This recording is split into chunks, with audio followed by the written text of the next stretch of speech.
Hi guys, hi guys. ఈరోజు నేను పెసరట్టు వేయటం కోసం అని చెప్పేసి హాఫ్ కిలో తీసుకున్నాను పెసలు ఒక బౌల్లోకి. వాటిని వాటర్ యాడ్ చేసుకొని ఒక ఫుల్ నైట్ నాననిద్దాం. గ్రీన్ చిల్లీ, అల్లం, జీలకర్ర 4-5 టైమ్స్ కడుక్కున్న పెసలు, రాక్ సాల్ట్ కలుపుకొని మిక్సీ పట్టుకుందాము.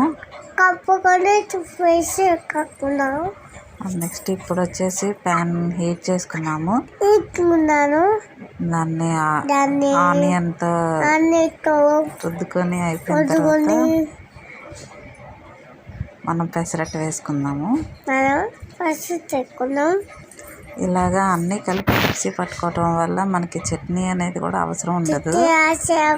ఎందుకంటే గ్రీన్ చిల్లీ అవన్నీ వేసాం కాబట్టి మిక్సీలో ఈ దోశ పిండిలోనే కారం, ఉప్పు అంతా బాగుంటుంది టేస్ట్.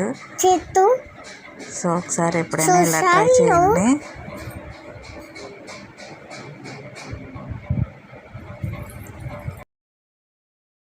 దీన్ని అల్లం చట్నీతో సర్వ్ చేసుకుంటే చాలా బాగుంటుంది.